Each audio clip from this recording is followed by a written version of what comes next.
ढेंकानाल जिला कामाख्यानगर रज उपहार देले डबल इंजिन सरकार। कामाख्यानगर उपखंड परजंग निर्वाचन मंडली कामाख्यानगर ब्लॉक अंतर्गत आलुझरण और कुसुमजोड़ी निर्मित होता पूर्व बीजेडी सरकार अमल एक तापज विद्युत केन्द्र ओटीपीसीएल पक्षर जमी अधिग्रहण कर विस्थापित गृह निर्माण करते दुर्नीतिग्रस्त नेता एवं ओटीपीसीएल कर्मचारी हरिलोड कर कार्य न कर फेरी जाते। एथिने 6टी पंचायतर ग्रामवासी विस्थापित प्रजा माने बहु आंदोलन करते सुधा कौन सुफल मिल पार नथिला। डबल इंजिन सरकार आसिया परे परजंग विधायक विभूतिभूषण प्रधान विस्थापित जनसाधारण समस्या बुझी विधानसभा समस्या उपस्थापन करथिले, जाफଳରେ रज उपलक्षे डबल इंजिन सरकार विस्थापित अंचलवासी को आलुमिना प्लांट निर्माण पर 1,28,000 कोटी टंकार प्रकल्प निमंते मुख्यमंत्री अध्यक्षता एचएससीए बैठक गृहीत होगा वेदांत को हस्तांतर चुक्तिपत्र स्वाक्षर करथिबा फଳରେ तुमुसिया बीजेपी मंडल पक्षर खटहाता पूर्त विभाग बंगलार आयोजित सांबादिक सम्मेलन सूचना प्रदान करछन्ते। एही सांबादिक सम्मेलन केंद्र मंत्री धर्मेंद्र प्रधान, सांसद रुद्रनारायण पाणी, मुख्यमंत्री मोहन चरण माझी, शिल्पमंत्री संपत स्वाई, परजंग विधायक विभूतिभूषण प्रधान, कामाख्या विधायक शत्रुघ्न जेना को विस्थापित अंचलवासी तुमुसिया बीजेपी मंडल पक्षर कृतज्ञता जणाइछन्ते। एही सांबादिक सम्मेलन बीजेपी राज्य कार्यकारिणी सदस्य प्रमोद नंद, जिला उपसभापति मातृप्रसाद नंद, पूर्वतन मंडल सभापति मीनकेतन नायक, मंडल सभापति प्राणबंधु दास, राज्य कार्यकारिणी सदस्य ललित मोहन साहू, जिला उपसभापति शिवप्रसाद साहू समेत मंडल कार्यकर्ता उपस्थित थे। ओडिशा रे होइनथिला किंतु गोटे सुखर मुहूर्त गोटे जहाँ कहती ए कामाख्यानगर सब डिविजन गोटे खुशीर लहरी गला काली आनी देछि एवं ए लहरी होछि 1,28,000 कोटी टंका पुंजी विनियोग ए अंचल गोटे मेगा प्रकल्प आलुमिनिया एवं पावर प्लांट वेदांत द्वारा होगाकू जाऊँगी। एथिरे प्रत्यक्ष निजुक्ति 30,000, परोक्ष निजुक्ति 50,000 अधिक ए अंचलर विकास हो, पारिपार्श्विक उन्नति घटिबो एवं कामाख्यानगर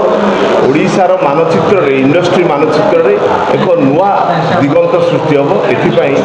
जो धन्यवाद ए विशेष धन्यवाद दूची आमर भारत वर्षर युग पुरुष प्रधानमंत्री नरेंद्र मोदी एवं ओडिशार रत्न उज्जवल म्यान केंद्रमंत्री धर्मेंद्र प्रधान एवं ए अंचलर लड़ुआ विधायक मान्यवर विभूतिभूषण प्रधान, कामाख्यानगर लड़ुआ विधायक यस म्यान मान्यवर शत्रुघ्न जेना एवं सुख दुखर साथी आमर प्रिय सांसद रुद्रनारायण पाणी एवं तत्सहित डबल इंजिन सरकार कर्णधार साधी आमर मान्यवर मुख्यमंत्री ओडिशा प्रदेश मोहन चरण माझी एवं विशेष धन्यवाद देवी आमर शिल्प मंत्री आमर संपत स्वाई, युव शिल्प मंत्री संपत स्वाई। आज ये अंचल विकास होगा जाऊँगी, गोटे स्वर्णिम अध्याय सृष्टि होगा जाऊँगी। ए अंचल युवक कृषक समस्ते निजुक्ति पाइबे, बेकारी समस्या रहिबो नाही। 2015 मसीह आमर ये कुसुमजोड़ी, तुमसिंगा, कंटापाल एवं कंतिकाटाणी 4 पंचायत 1700 एकर जमी अधिग्रहण हो सारी पाचेरी निर्माण कर ब्रह्मणी नदी पानी संयोग कर लोक विस्थापन सब सरला पर भी ओटीपीसीएल कंपानी छाड़ी चली जाता। अनिश्चितता भितर एटी किसी हम नहब भावी आम आशा आशंकार थिलु एवं भाग्यर कथा काली ओडिशा सरकार 1,28,000 कोटी टंका विनियोग आलुमिनियम स्मेल्टर एवं तापज विद्युत केन्द्र ये 4टी जाक बहुत अधिक आवश्यक करुँच एवं जाफल ये कामाख्यानगर विकास रूपरेख बदली एवं तत्पर आउ गोटे जो आम गांधीजोड़ी ठारे गोटे ब्राह्मणी नदी उपर गोटे पोलर भित्ति स्थापन होगा जाऊँगी। हिंदुआ रोड सह कामाख्यानगर सीधा सड़क रास्त जोड़ी हो गले प्रशस्त रास्ता हम एवं ये अंचल अभूतपूर्व आर्थिक विकास हम। से जुगुरु आम यशस्वी प्रधानमंत्री केंद्र मंत्री माननीय धर्मेंद्र प्रधान, आमर एमपी रुद्रनारायण पाणी, मुख्यमंत्री मोहन चरण माझी, आमर लड़ुआ विधायक ज्योतिभूषण प्रधान जी की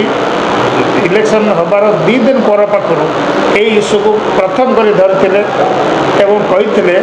जे पर्जन एवं कामाख्यानगर सबुठ अनुन्नत अंचल पर्जन कन्स्टिट्यूएंसी कौन शिल्प नाला से कहले एमती गोटे आने जे से गोटी ओडिशा पटांतर ना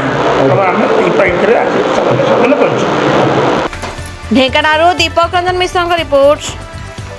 द रिपब्लिक ओडिशा 24 न्यूज।